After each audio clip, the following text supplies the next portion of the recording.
Hello, viewer. I would like to talk to you for a moment about The Beginner's Guide, a game by the magnificent developer Davey Wreden.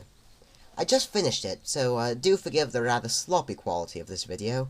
I don't even have notes or anything, so this will be entirely impromptu, a bit more of a casual talk. If you haven't played The Beginner's Guide, I can wholeheartedly recommend it. Wonderful little experience. Don't go in expecting a game in the traditional sense, but if you want challenging ideas to be presented to you and you want a bit more of an experience, then go for it. However, you're going to get nothing out of this video, so if you haven't played the game, best go do something else now. So, regarding the Beginner's Guide, Wreden made an interesting choice by choosing to use himself as a main character.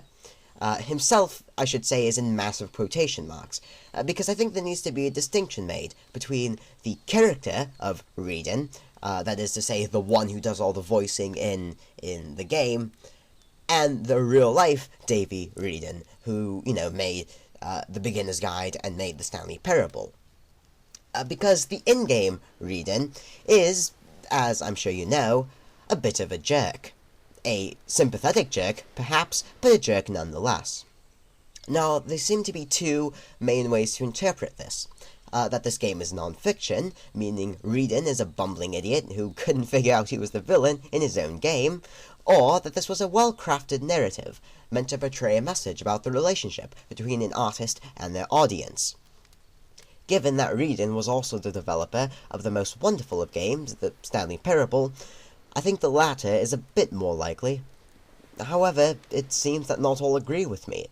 I've seen plenty of comments expressing regret at buying the game and funding the developer. This, I think, was a largely intentional effect. One of the reasons the game works so well is because of the absence of an apparent fourth wall, and the fact that people think it's real just shows how good of a storyteller Wreden is. However, I'm a bit worried for the long-term effects of such a decision. If people think real-world Wreden is the same as in-game Wreden, then they would consider him an immoral investment of their money, and probably rightly so. But what if Davey wants to release another game, as he may very well do? His base of consumers might lose interest. Why fund someone whose last game was literally destroying the career of another developer? I mean, it wasn't, actually, but if you think the game is accurate in a portrayal of real events, then it certainly would be. I don't know, maybe the ones not getting it aren't really his target audience anyway, or maybe I'm completely off and Coda is a real person who Davey royally screwed with the Beginner's Guide. But, I don't know, barring that, I don't want to see this man stop making games because there's no longer a market. I really enjoyed the Stanley Parable, and I really liked this as well. And, I don't know, I'm just a bit worried that the Beginner's Guide might kill Wreden.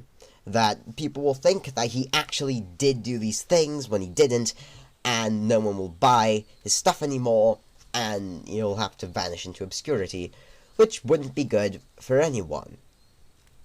I don't know, if you have any thoughts, please feel free to leave them in the comments. That's all I wanted to say, I suppose. Thank you for listening, and have a good day.